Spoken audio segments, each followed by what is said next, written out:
Hola, buenas noches, ¿cómo le va? Vamos a dar la clase. Ahí es probable que ya estén las notas cargadas, porque estaban listas, las tenía que cargar Laura al sistema. ¿Me confirma, por favor, si están cargadas?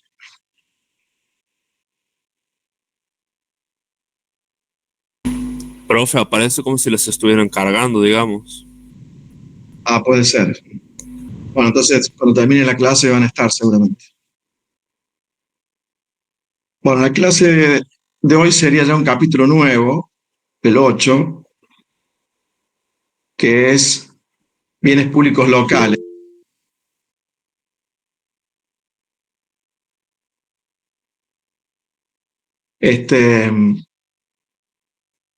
Bienes públicos locales. A ver si la puedo ampliar.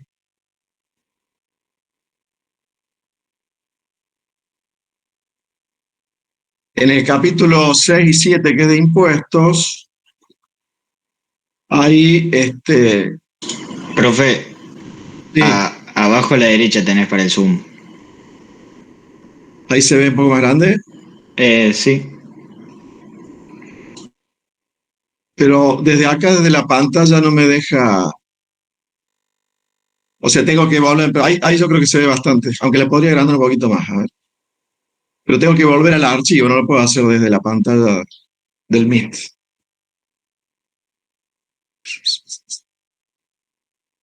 A este que decía así.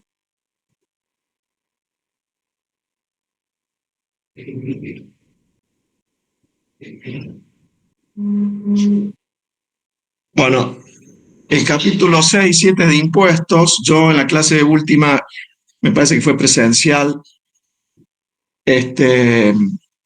dicté sobre impuestos, la parte de eficiencia, la introducción a la parte de eficiencia de impuestos, cómo se mide la pérdida de eficiencia que causan los impuestos, que a mayor elasticidad más pérdida de eficiencia por aplicar un impuesto, que la pérdida de eficiencia va creciendo exponencialmente con la alícuota del impuesto,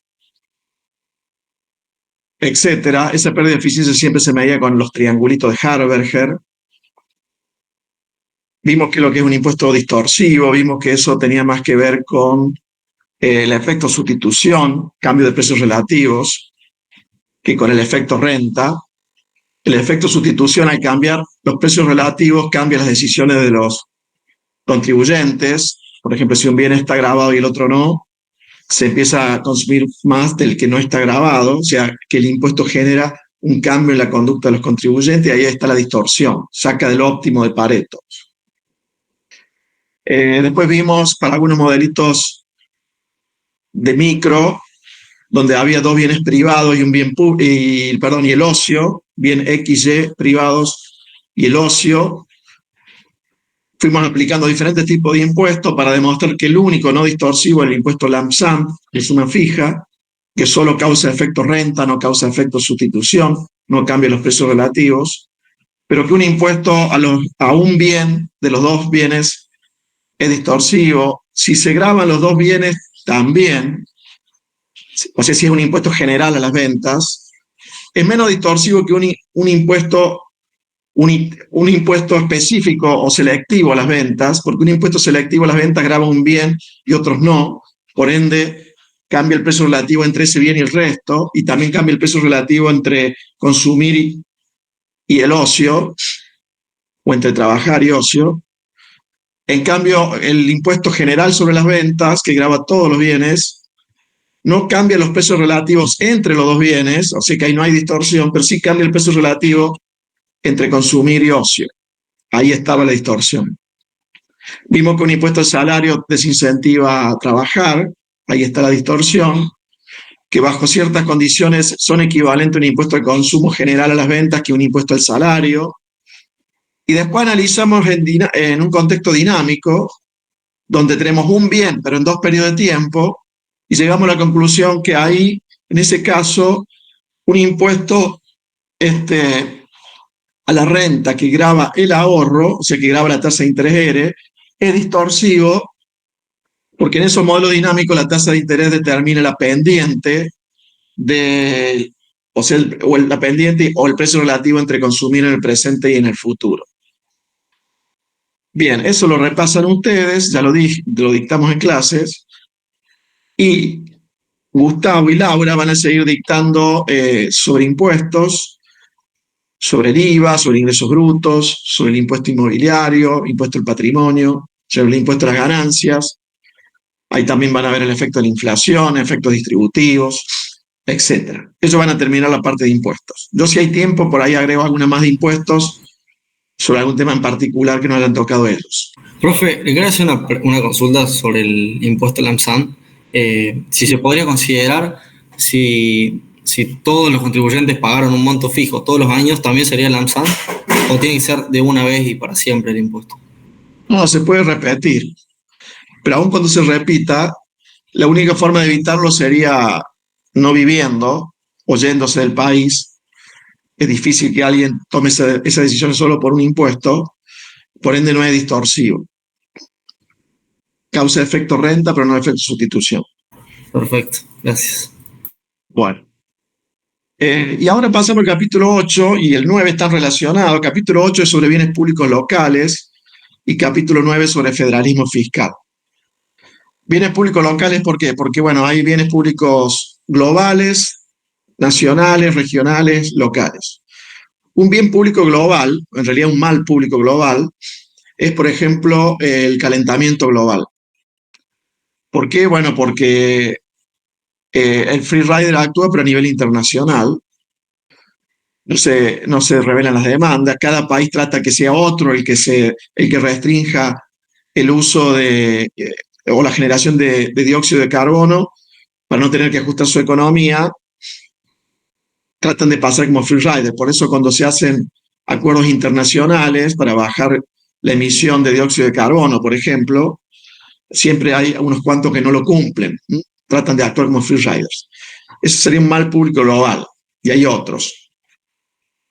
Hay bienes públicos nacionales, como la defensa nacional, regionales, como una ruta provincial que une dos puntos de una misma región, y locales son generalmente lo que recaen sobre el sector urbano, las ciudades, como el servicio de semáforos, el servicio de recolección de residuos, aunque vimos que ahí no era un bien público puro, ¿no? El de semáforos sí, el tema de la limpieza de las calles, etc. Bueno, o sea que en los bienes públicos hay que distinguir cuál es la región de beneficios del bien público. Y eso también lleva a ciertas reglas que vamos a ver en la próxima clase sobre federalismo, sobre quién debería prestar cada servicio. Pero bueno, es bastante lógico ya suponer que cuando se trata de un bien público local, como la región de beneficios del bien público local recae sobre una ciudad, sería el municipio quien se debe encargar de su provisión, por el hecho de que van a ser los usuarios de esa ciudad, del municipio, quienes se beneficien con el bien y quienes además podrían pagarlo con tasas e impuestos locales.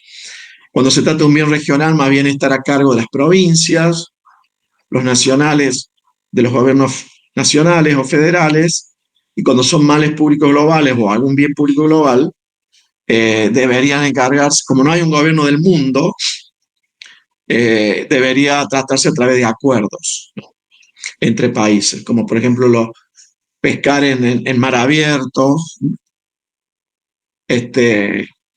los problemas ambientales que exceden a los países. El COVID, en definitiva, una pandemia de ese tipo era como un mal público global. No bastaba con que un país se cuide, tenía que cuidarse prácticamente todo a la vez como para actuar sobre él.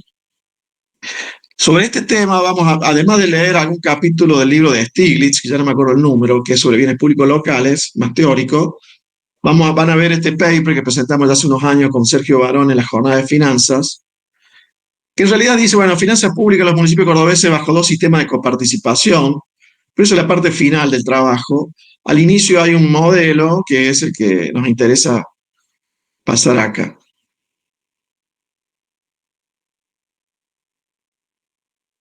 Acá sí quisiera, qué raro que no me deja. Oh. Bien.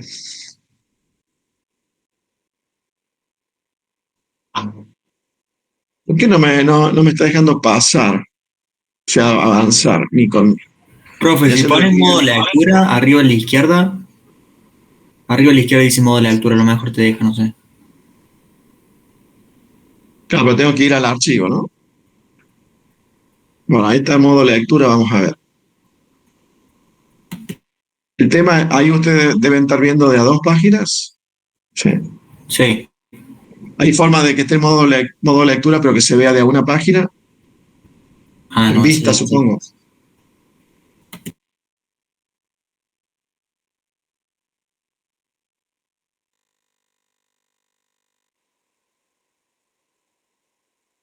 Acá están diciendo que abajo a la derecha puedes poner, bien abajo te dice, hay como un librito, a eso. Dice impresión. Ahí. Sí, así dijeron acá, yo no sé. Vamos a ver si ahí lo pasa. No. Pasa que cuando vuelvo a la pantalla del Meet no me deja pasar. Como no, esto no es PowerPoint, no veo flechita, nada, como sabe tener el Zoom.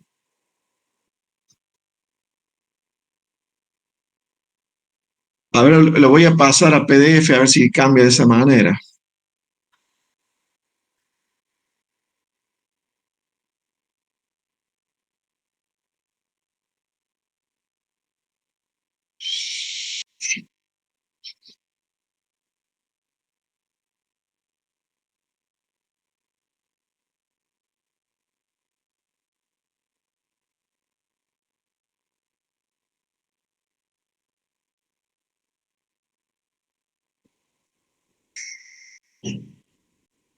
Vamos a ver si compartiendo.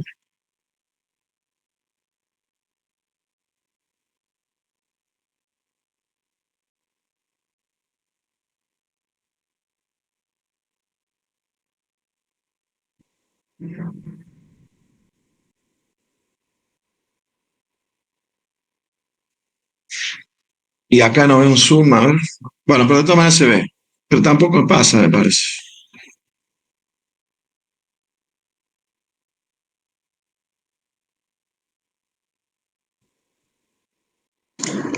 Profe, ¿vos estás tocando las flechas que van para derecha e izquierda?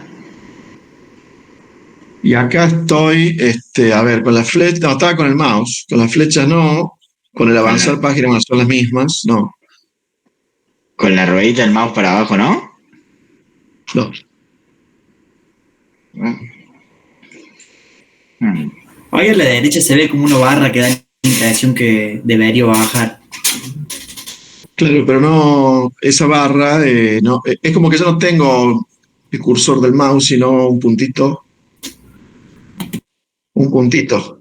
en vez del cursor, entonces no hace clic en nada, debe haber algo acá que está fallando. Profe, a la derecha hay una flechita para, a la derecha más o menos mitad de pantalla abajo, hay como una flechita que parece que te llevaría a la hoja 2. No sé si lo ves. A la derecha hay una flechita que qué. A la derecha, bien Ah, pegado a la derecha de la pantalla. sí, claro, pero ve, ahí estoy sobre lo que vos decís, pero no, es como que yo tengo un puntito que no es cursor, Claro. no sé qué Acá, faltó. acá dice en Sí, el porque, chat, profe, que estás presentando y anotando. No sé, capaz solo con presentar te va a dejar. eh, o sea, capaz si dejas de compartir y volvés a compartir eh, sin anotar, creo yo que quiere decir el chico. claro, pero para anotar tiene que ser que en algún momento dejé apreté ahí algo, hice un clic sobre algún bolígrafo, algo de eso, ¿no?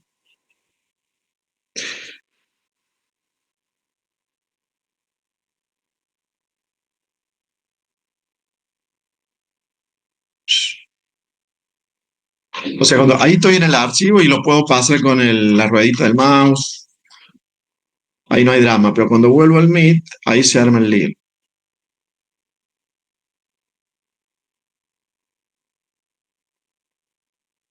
A ver si lo comparto tipo pantalla completa. Si lo pongo en pantalla completa, después tengo que abrir el archivo, ¿no? Para que ustedes lo vean. Ahí lo verían. Sí, hay, profe. Y ahí Ahora pasa, sí. Exacto. Sí. En pantalla completa pasa, para recordar después. Bueno, ahí primero se habla de algunos modelos de bienes públicos locales, después un modelo de demanda para la provisión de bienes públicos, y se habla después del sistema de coparticipación de Córdoba. Modelo de bienes públicos locales está el modelo de votante mediano, el votante de los clubs, el modelo de Thibault. El modelo de votante mediano, algo ya saben, ¿no? Que modelando el votante mediano, a las preferencias de votante mediano tendríamos el comportamiento esperado del sector público, dado que el que va a ganar la elección van a ser las preferencias de votante mediano y se supone que después se van a ejecutar esas preferencias por parte del sector público. En realidad lo que vamos a hacer después es un modelo de votante mediano. Así que ahí van a tener un ejemplo en este mismo paper. Bueno, ahí está ya, pero entonces, sobre los otros modelos brevemente, vamos a decir que es el modelo de clubs y de Thibault. Modelo de clubs son de bienes públicos locales porque supongamos un club deportivo, ¿no? En un club deportivo ustedes tienen bienes públicos locales que generalmente son financiados con socios del club, que se pagan una cuota, un monto fijo, ¿cierto? Y a medida que hay más socios del club, más barato le debería salir la cuota a cada socio, porque el costo del club se reparte entre más socios. Entonces, si no quiero tratar de escribir haciendo un gráfico, porque probablemente después no pueda hacer funcionar de nuevo el archivo. A ver si acá le doy a esto, ¿me deja?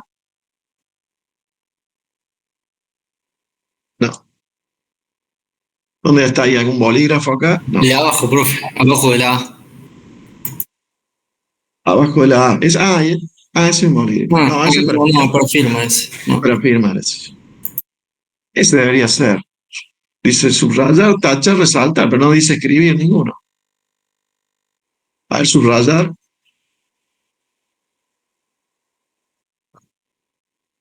Subraya. Pero sobre texto, no es que te deja escribir a vos un texto nuevo. Este probablemente. Este capaz que sí. Tampoco.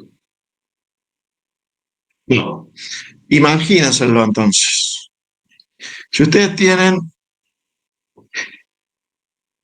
un gráfico con dos ejes, ¿cómo va a salir el costo unitario, el costo para cada socio del bien público del club a medida que se agregan socios? O sea, si en el eje horizontal va la cantidad de socios y en el vertical el costo por socio, costo unitario, va a ser descendente. Es decir, más socios, más barato le sale a cada socio, porque el club tiene una cierta capacidad y un cierto costo.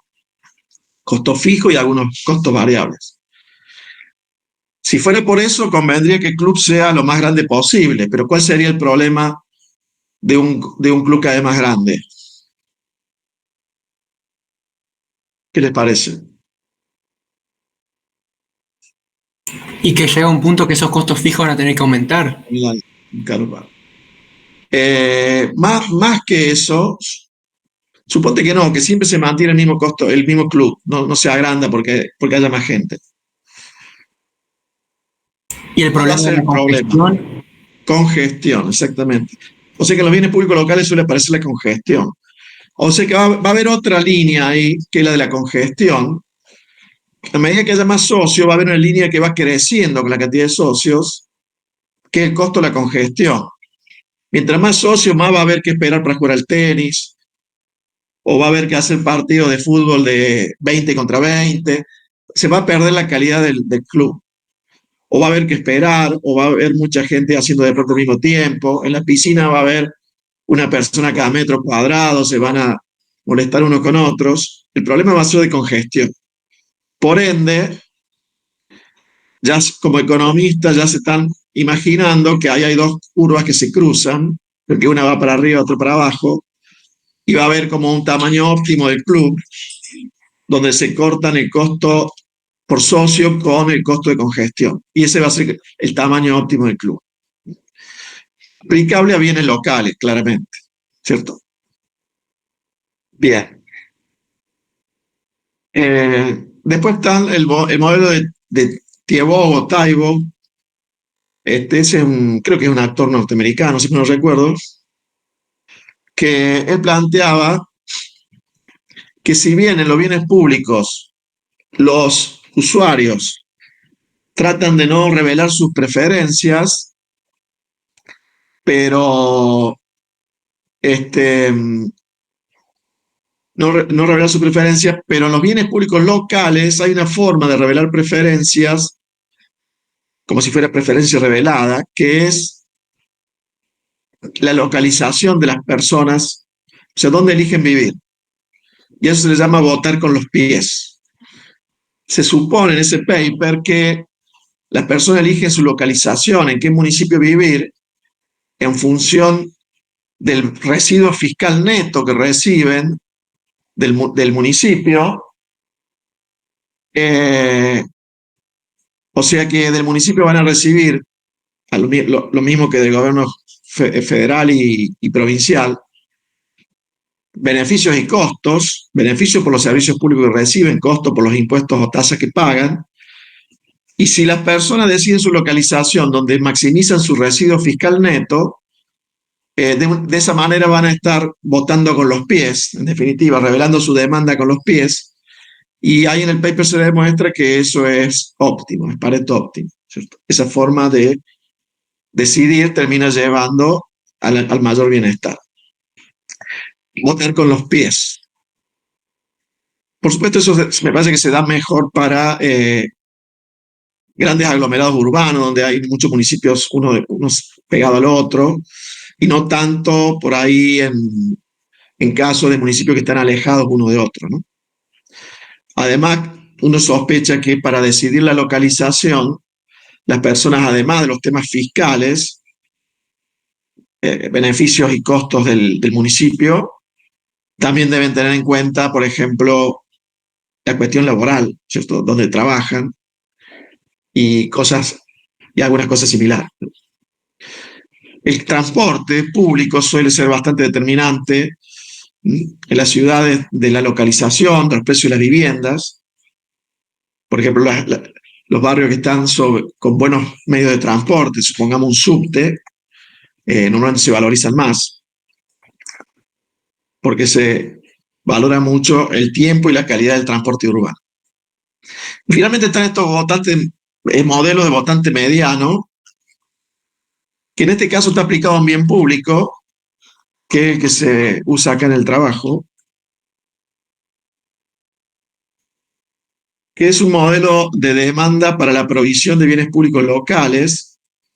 Lo que se hace es modelar la oferta, que ahí no hay nada raro, porque es la cuestión tecnológica, y luego la demanda, donde sí va a aparecer el votante mediano y va a aparecer la característica de los bienes públicos. Por el lado de la oferta no hay nada diferente a un bien privado, porque para producir el bien público Z se usa trabajo y capital, con una función Cobb-Douglas de rendimientos constantes a escala, dado que los exponentes suman 1, y se plantea como un problema de optimización, en este caso minimizar costos para la producción local, sujeto a la función de producción del bien público Z, y los costos están dados por los costos salariales y los costos de capital. Entonces se minimiza W por L más R por K, sujeto a la función de producción Z igual a L elevado a la tita por K elevado a la 1 menos tita.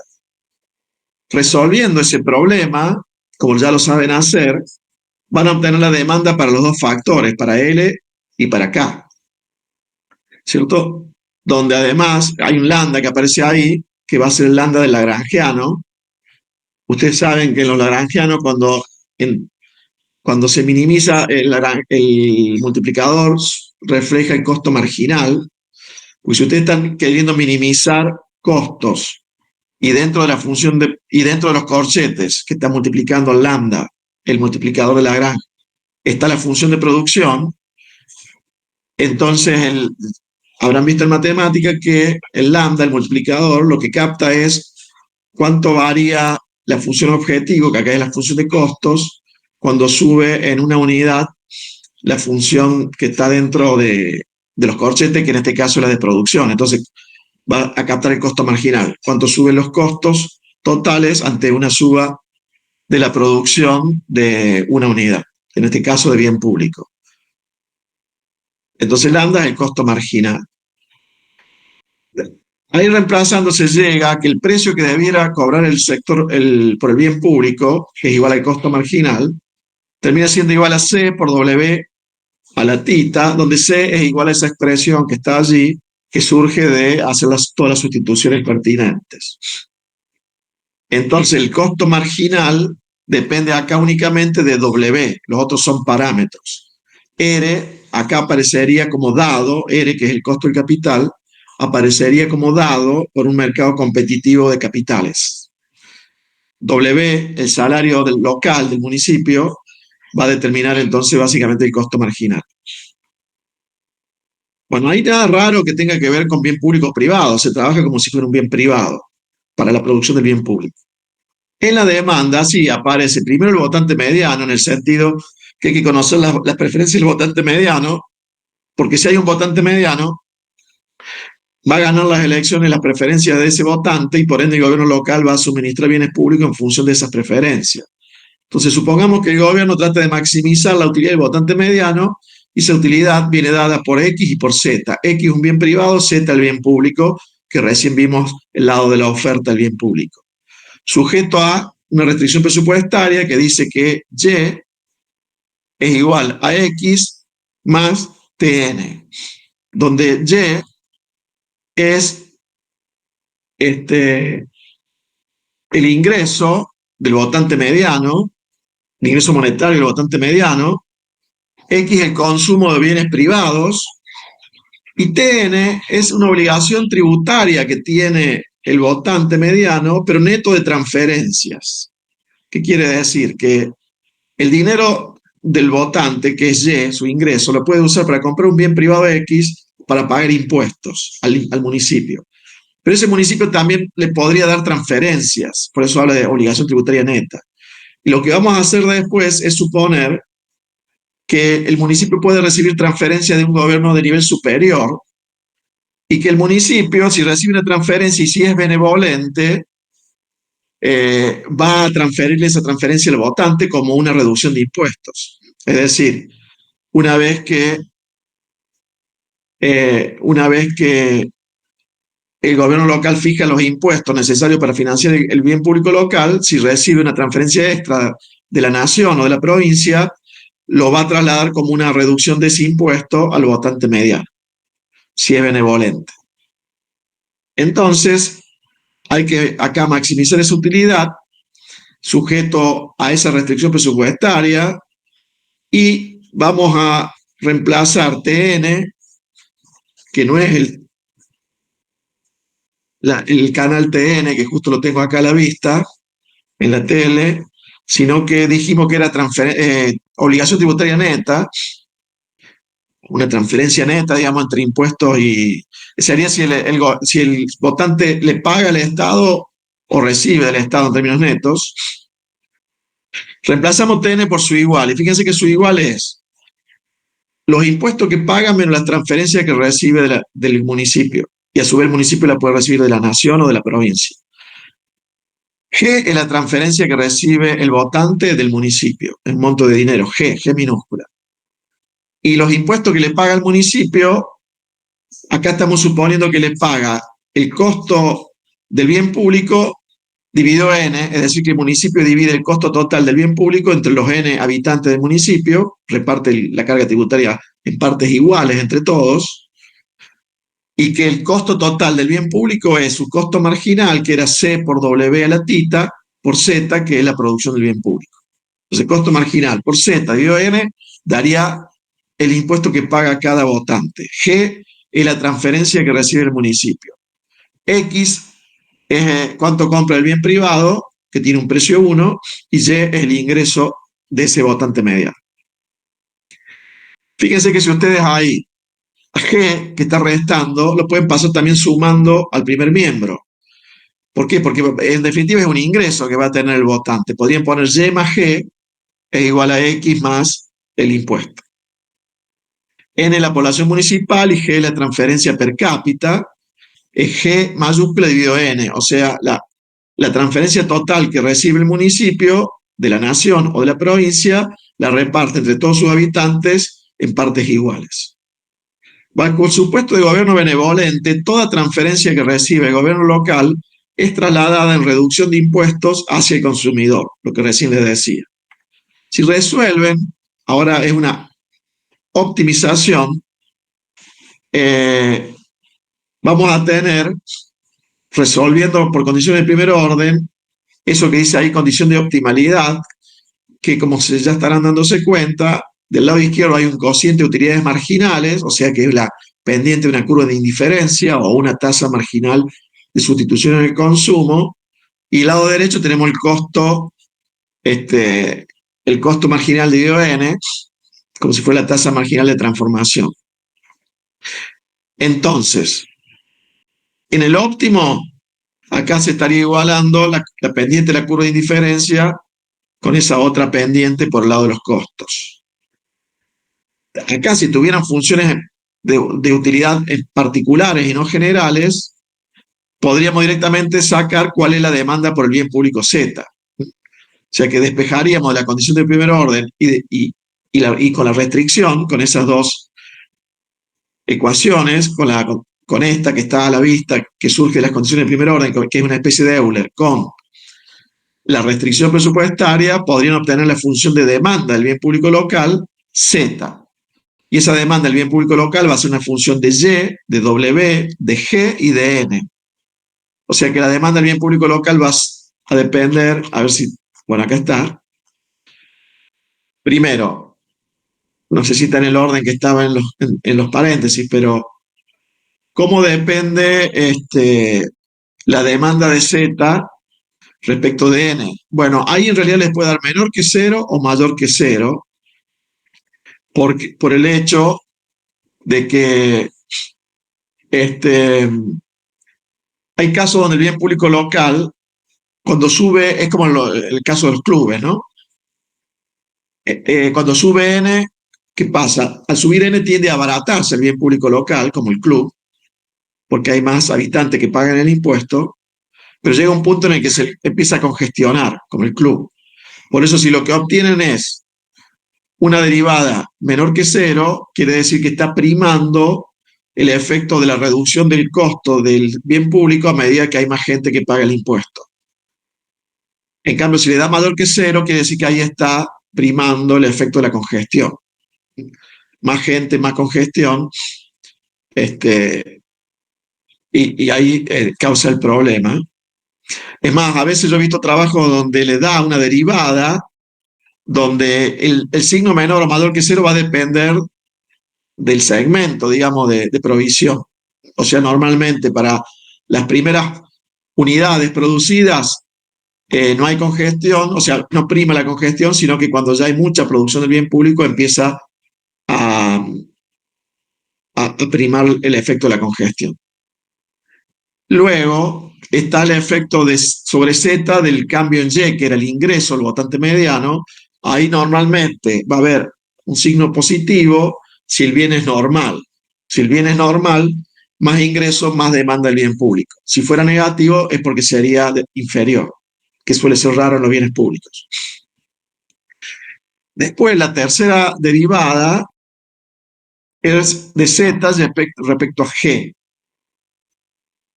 O sea, ¿cómo cambia la demanda por el bien público cuando aumenta G?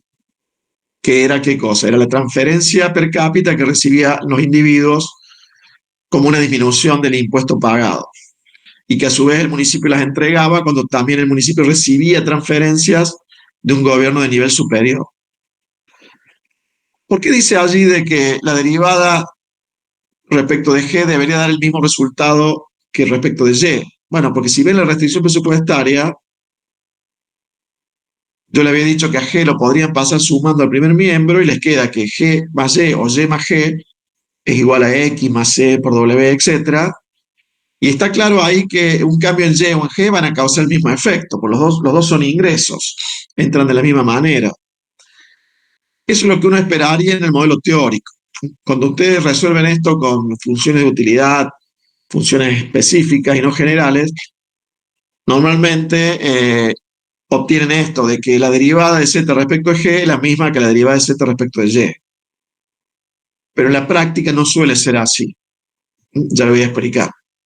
Y luego ven cómo cambia z cuando cambia el salario del local, del salario del pueblo, de la ciudad. Lo que uno debería esperar que cuando sube el salario, suben los costos del bien público y baje la oferta del bien público, o sea, baje z.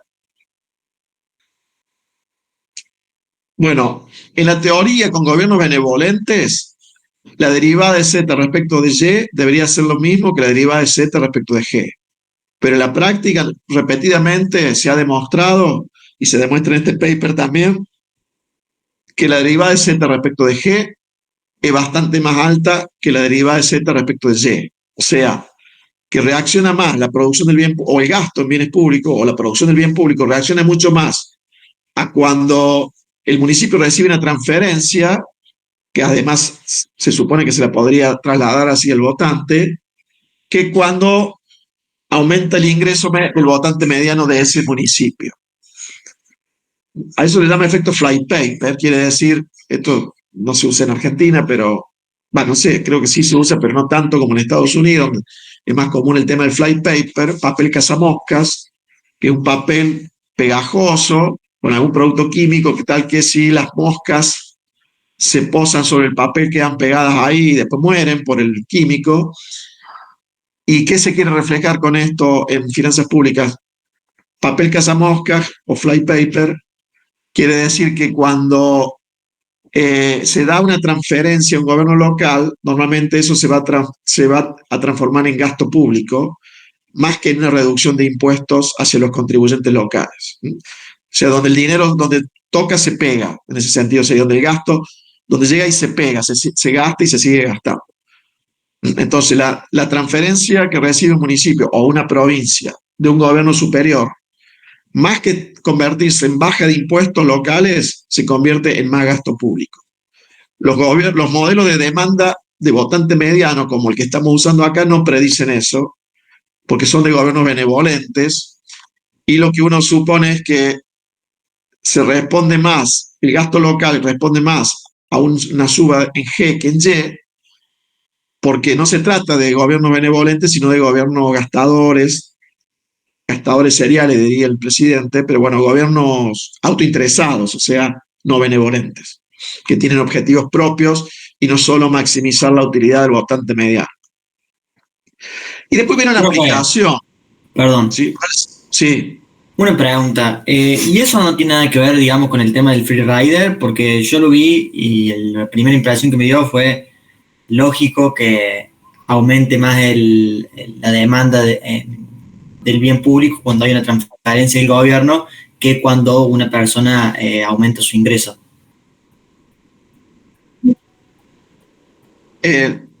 O sea, los modelos de finanzas públicas clásicas no es lógico. Debería reaccionar lo mismo el gasto público ante una cosa o la otra. Se da, digamos, en el modelo más bien de gobiernos no benevolentes, porque podría aprovecharse, quizás vos lo viste como un problema de ilusión fiscal, que el votante no se da cuenta, digamos, o sea, vota por alto gasto público porque total el gasto público en parte lo está pagando contribuyentes de otras provincias a través de las transferencias que recibe esa provincia o municipio. Pero ahí ya no hay gobierno benevolente, es un gobierno autointeresado que se está aprovechando de esa ilusión fiscal del votante. Bueno, la aplicación empírica usa el sistema de coparticipación que hubo en los municipios de Córdoba hasta el año 95, que era bastante complejo y tenía algunos problemas, inclusive en su diseño. Y después el sistema nuevo que se aplicó desde el 96, que es bastante más simple, pero quizá demasiado simple. El sistema de coparticipación de municipios en Córdoba, existente hasta 1995, repartía entre municipios la parte que iba directamente a los municipios, porque otras partes, otros fondos, otro dinero iba a fondos especiales para obra pública y otros. Pero lo que iba, que era el grueso, el dinero, que iba para los municipios como libre disponibilidad, propiamente la coparticipación propiamente dicha, se repartía entre municipios un 40,3% según la población urbana del municipio, 3,2% en forma inversa al crecimiento poblacional, 18,2% en partes iguales, o sea, la misma plata para cada municipio, sea grande o chico, 20% según la recaudación propia de la contribución sobre el comercio, la industria y los servicios, 3,2% según la variación en la recaudación del impuesto a automotores y 15% según el gasto en personal. ¿Qué se quería lograr seguramente con todo esto? Repartir en base a la población urbana, bueno, porque de esa manera se trata de asegurar como un mínimo de dinero por habitante para que los municipios puedan garantizar un mínimo de servicios. Coparticipar en forma inversa al crecimiento poblacional, bueno, se habrá tratado de compensar a los municipios que se iban achicando, que iban perdiendo pobladores, para ver si de esa manera detenían la caída. El 18% que va en partes iguales, eso es por las deseconomías de escala. Los municipios más chicos tienen, o al revés, los municipios grandes tienen economía de escala y por ende eso que se reparte en partes iguales trata de compensar a los municipios más chicos por su deseconomía de escala. Por ejemplo, cada municipio, en Córdoba hay 249 municipios, cada municipio tiene un intendente, le tiene que pagar el sueldo a un intendente, pero no es lo mismo pagarle el sueldo a un intendente entre los cerca de 1,5 millones de personas que vivimos en la ciudad de Córdoba que los 200 habitantes que debe haber en un municipio que se llama Capilla del Carmen. O sea, esos 200 habitantes tienen que pagar mucho más impuestos para poder pagarle al intendente que 1,5 millones de personas en la ciudad de Córdoba. Eso tiene que ver con las deseconomías de escala. Después ese 20% que se repartía entre municipios según la recaudación de la tasa de comercio, industria y servicios, seguramente apuntaba a tratar de que tenga un aspecto devolutivo la coparticipación a municipios, o sea, que una parte del reparto sea en función de lo que aportan los municipios a la recaudación total, y en este caso a su propia recaudación. Un 3% según variación en la recaudación del impuesto a los automotores. Ahí se habrá querido incentivar a los municipios a que recauden bien el impuesto a los automotores. Y 15% según gasto en personal. Si bien eso suena mal, porque uno diría, pero ¿cómo al final incentivan el gasto en personal? Pero parece que cuando eso surgió fue así porque los municipios se integraron a la Caja de Jubilaciones de Córdoba y como tenían que aportar a la Caja de Jubilaciones para la jubilación de los futuros empleados, las jubilaciones futuras de sus empleados, se integró ese indicador según gasto en personal. Pero la verdad que después, viéndolo, uno diría que están incentivando el gasto en personal y no es bueno ese indicador.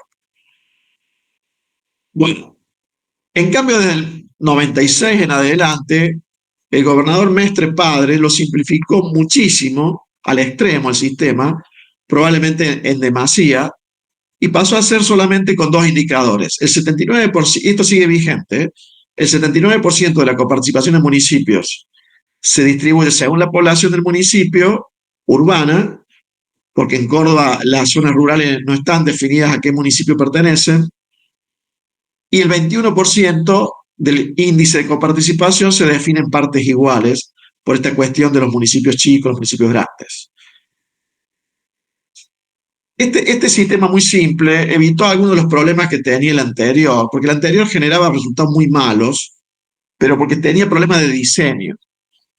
¿Por qué? Por ejemplo, para construir el indicador ese que enviaba recursos según la variación en la recaudación del impuesto a los automotores, suponte que la ciudad de Córdoba había tenido una variación de 10% en la recaudación del impuesto a los automotores en el último año, y que Capilla del Carmen, ese municipio de 200 habitantes, también había mejorado la recaudación en el 10%. En ese indicador, ¿cómo se construía si hubiesen sido solamente 2 municipios? 10 de Córdoba más 10 de Capilla del Carmen, 20. ¿Cuánto le toca a cada municipio de ese indicador? 50%, 10 sobre 20 cada uno. 50% de ese fondo para la ciudad de Córdoba, 50% para Capilla del Carmen. porque los dos aumentaron la recaudación de automotores en la misma proporción. Pero ¿qué problema habrá generado esa forma de definir el indicador? A ver qué les parece.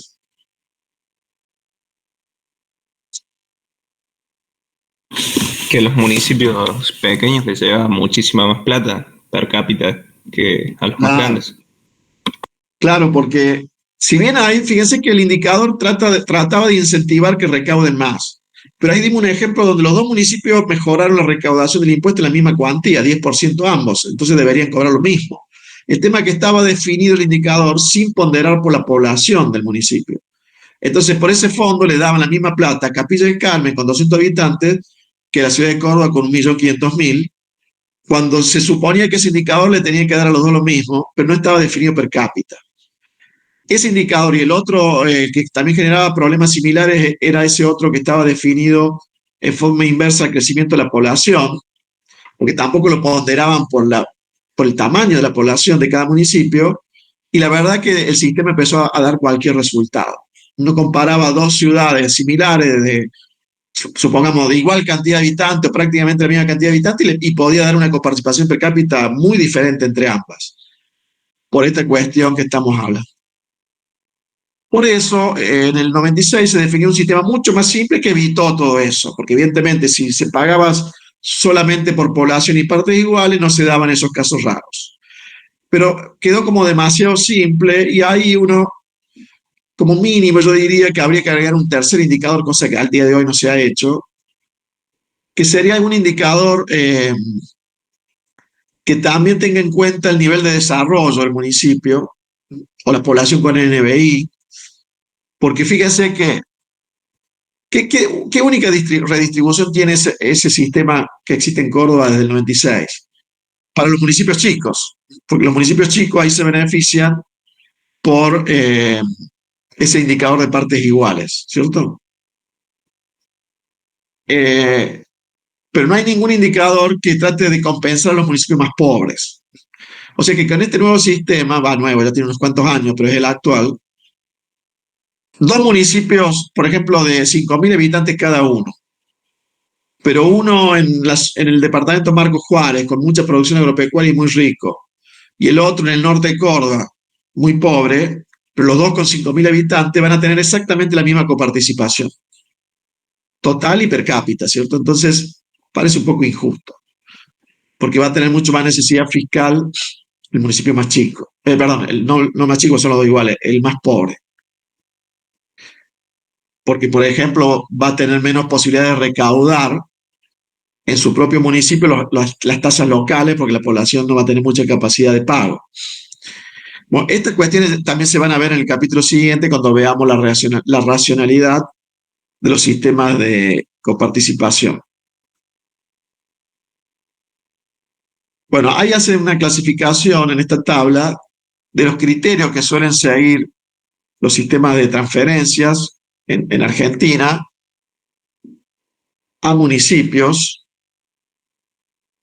Y ahí primero dividimos criterios devolutivos e igualadores o redistributivos. Los devolutivos es cuando el indicador trata de devolver a cada municipio más o menos la participación que ese municipio tiene en la generación de recursos fiscales de la provincia. Le trata de devolver en forma proporcional a cómo ese municipio aporta a la recaudación provincial. Claro que si solamente tuviéramos en cuenta lo devolutivo, no habría ninguna redistribución. Entonces, los criterios igualadores, que son siempre redistributivos, son, uno, distribuir por población, porque por población quiere decir que le estamos dando el mismo dinero per cápita a cada municipio y por ende le estamos dando lo mismo a uno rico que a uno pobre por habitante, pero en ese sentido es proporcional y no profundiza las diferencias, ¿cierto? Es hasta levemente redistributivo hacia el pobre, si uno lo ve desde el punto de vista de cuánto aporta cada municipio a la recaudación provincial. Ese que dice gasto en personal, que era Córdoba el único que lo usaba y que lo hemos criticado, ese indicador, sería un indicador de necesidad de gasto, aunque de malas características, ¿no? Ese es un indicador que trata de revelar qué necesidad de gasto tiene esa población, pero generaba malos incentivos. Para las deseconomías de escala, estaban ¿qué se usaba? Dijimos que se usaba el tema de partes iguales. Repartir en partes iguales, más allá de la población de cada municipio, tiene una redistribución en favor de los pequeños, o sea que atiende las deseconomías de escala, y tiene que ver con las necesidades de gasto, porque el gasto per cápita o el costo per cápita que va a tener un municipio chico, normalmente va a ser mayor que el costo per cápita que va a tener un municipio grande, por las economías de escala que tienen los municipios grandes. También podría repartirse por superficie, no por población, o por ambas a la vez. Porque también los servicios públicos suelen depender de la superficie, no solo de la cantidad de gente que usa los servicios, sino también de la superficie. Por ejemplo, el gasto municipal en que, a ver, depende más de la cantidad de personas. Yo diría que el gasto en recolección de residuos depende más de la cantidad de personas del municipio. En cambio, el gasto en pavimentación de calle va a depender más de la superficie que de la cantidad de habitantes. Y después están criterios igualadores que tienen en cuenta la capacidad de recaudar o capacidad tributaria, ¿no? Hay algunas provincias incluyen algunos indicadores que tienen en cuenta esa capacidad tributaria para tratar de compensarlos y a los más pobres darle un poco más de dinero en transferencias para compensar justamente que tienen poca posibilidad de recaudar en el propio territorio.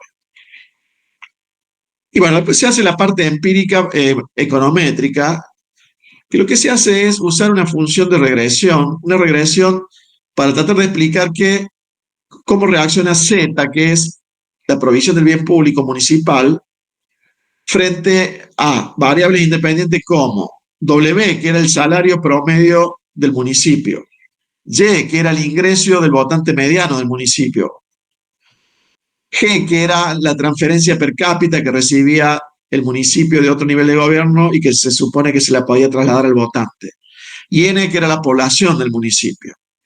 Está todo en logaritmos naturales para que después los coeficientes que se obtengan con la regresión representen ya las elasticidades.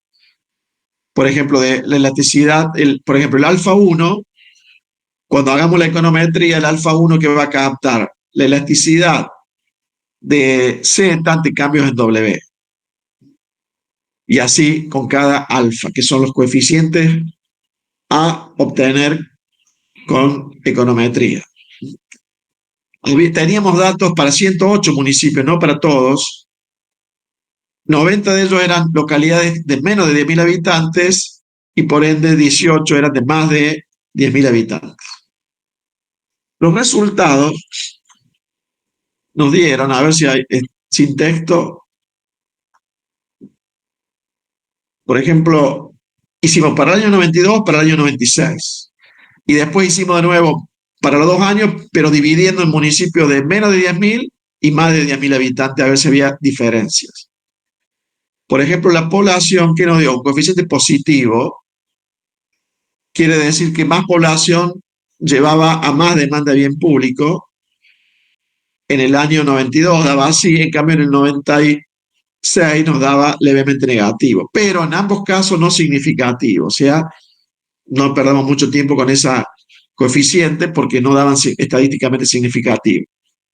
El salario de la localidad daba positivo el coeficiente y significativo en el 92, pero no en el 96. En los dos casos positivo, quiere decir, a mayor salario promedio había más gasto municipal.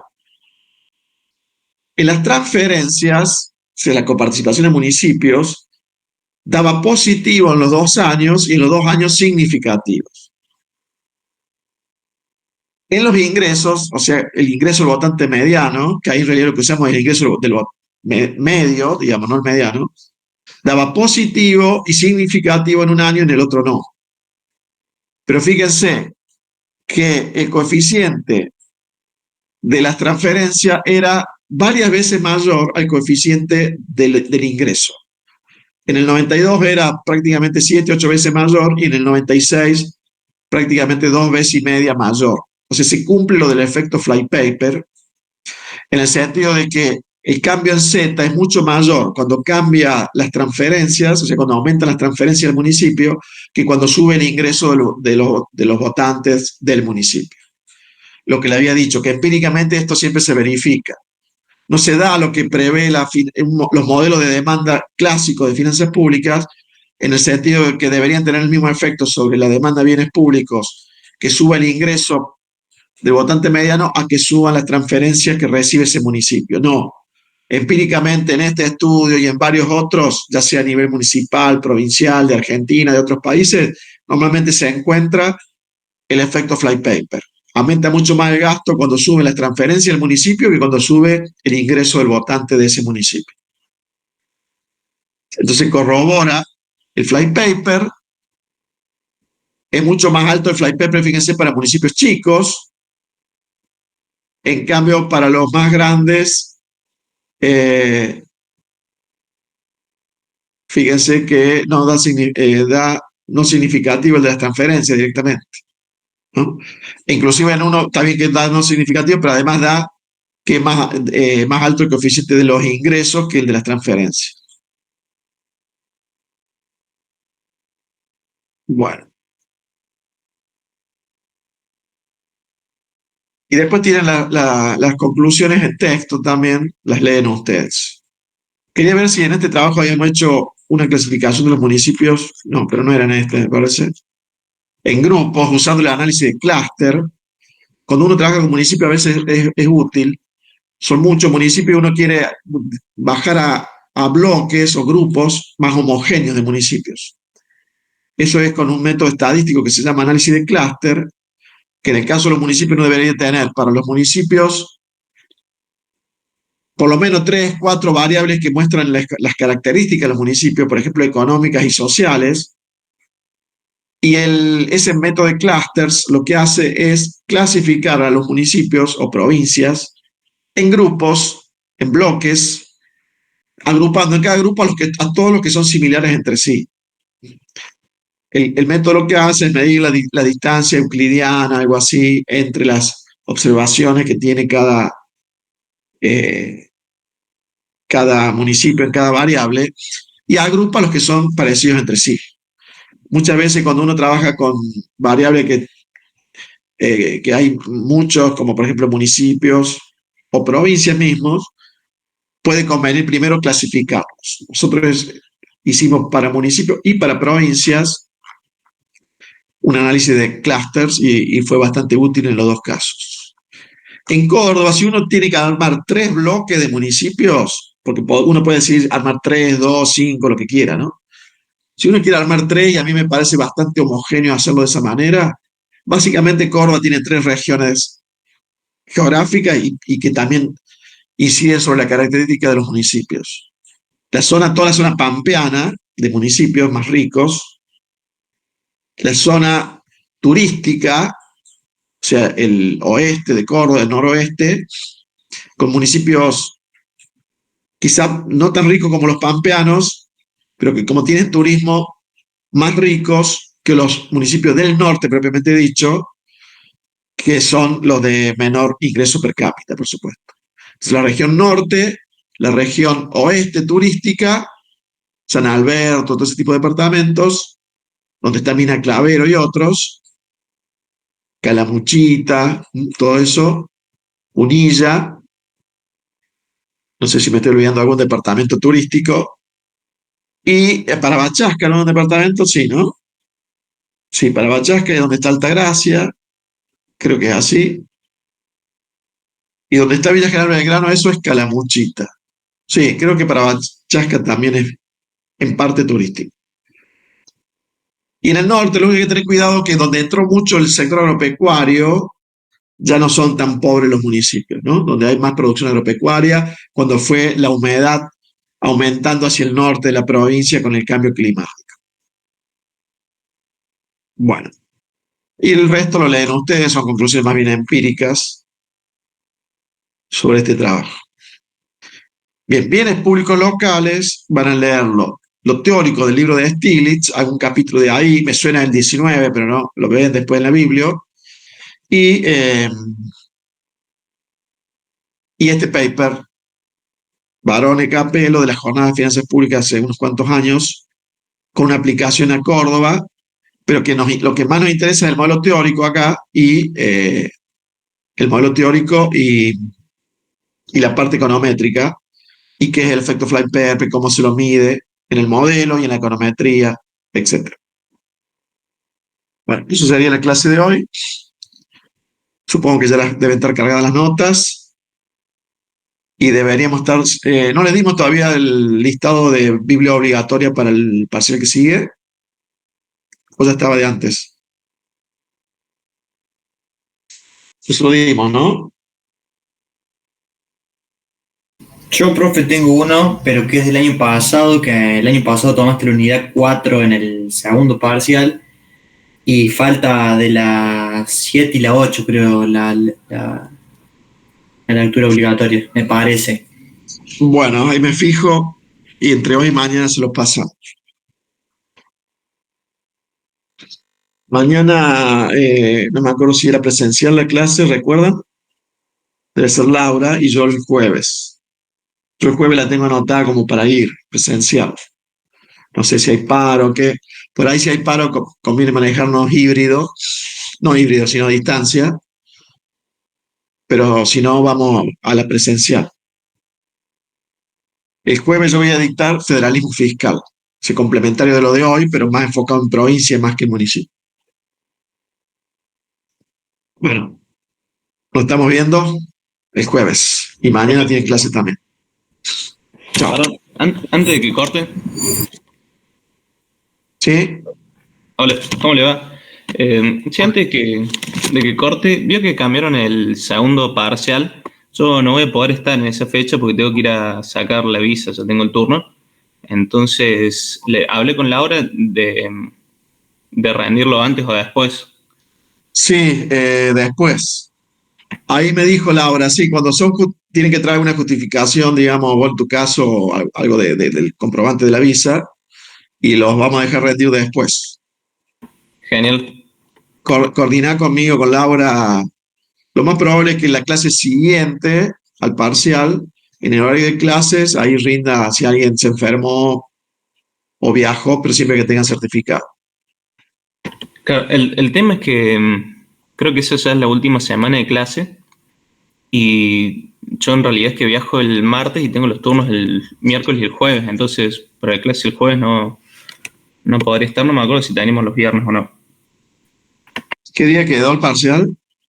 Martes 5, martes 6, martes 5 me parece. Ah, es que esa semana también las clases, sí. Sí, acá tengo martes 20 horas parcial. Y sí, puede ser que el miércoles o jueves no haya clases.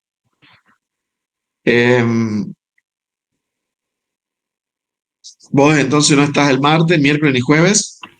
Claro, o sea, en realidad tengo comprado el pasaje de vuelta para el viernes a la noche, pero veo si lo pudiera llegar a cambiar para rendir. Porque viste que esa semana terminan las clases. ¿Y el lunes estarías? El lunes estaría. Si lo único que hay no tenemos clase el lunes ni de fiscal.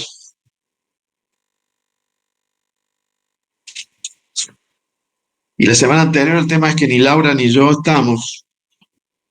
Va a estar Gustavo.